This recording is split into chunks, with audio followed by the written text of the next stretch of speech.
ত্রয়োদশ জাতীয় সংসদ নির্বাচনে ১০০ আসনে নারীদের সরাসরি ভোটে অংশগ্রহণ সহ ৪ দফা প্রস্তাব করেছে নাগরিক কোয়ালিশন। এ প্রস্তাবের সঙ্গে কোনো রাজনৈতিক দল একমত, কোনো দলের রয়েছে দ্বিমত। কিন্তু যাদের জন্য প্রস্তাব সেই নারীরা কি বলেন? বিশেষজ্ঞরা বলছেন সংরক্ষিত আসনের পাশাপাশি চাপ দিতে হবে সরাসরি নির্বাচনের ক্ষেত্রেও।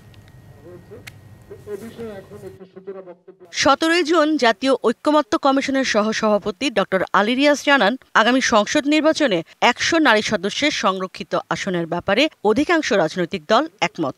তবে আসনগুলোতে সরাসরি নির্বাচনের পক্ষেও কোনো রাজনৈতিক দল মত দেন। আর ধর্মভিত্তিক দলগুলো আবার এই ১০০ আসনকে বলছেন বাড়াবাড়ি। সবশেষ ১৪ জুলাই সংসদে নারীদের জন্য ১০০টি সংরক্ষিত আসনের পক্ষে অবস্থান নিয়েছে বিএনপি। তবে এসব আসনে সরাসরি নির্বাচন নয়, বর্তমান মনোনয়ন ভিত্তিক পদ্ধতিকেই সমর্থন করছে দলটি।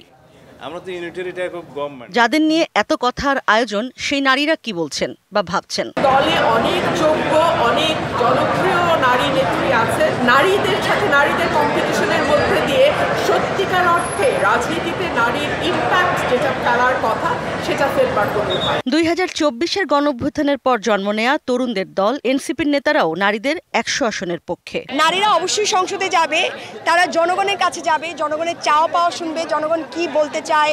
এই জন্য জাতীয় নাগরিক পার্টি সংসদে নারীদের ১০০ আসন চাচ্ছে। বাম রাজনৈতিক দল সিপিবির সাধারণ সম্পাদক রুহিন হোসেন প্রিন্স বলছেন, তাদের দলও নারী আসন চায়, তবে হতে হবে সরাসরি নির্বাচনে। বাংলাদেশের বাস্তবতায় সংরক্ষিত নারী আসন দরকার, তবে এটা হতে হবে সরাসরি ভোটে।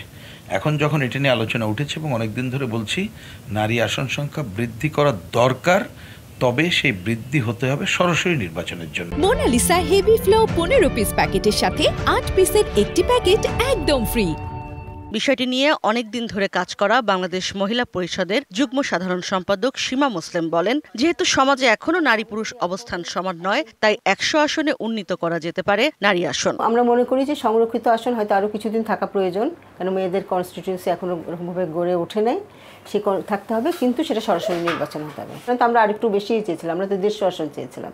৩০০ এক্সিস্টিং আমাদের সংসদে আসন আছে, আর ১৫০ আসন হচ্ছে নারী আসন। কোনো বিবেচনায় বাংলাদেশের রাজনীতিতে নারীর অবস্থান এখন পর্যন্ত উল্লেখযোগ্য নয়। তারপরও বেশিরভাগ নারী রাজনীতিবিদই সংরক্ষিত আসনের বিপক্ষেই কথা বলছেন।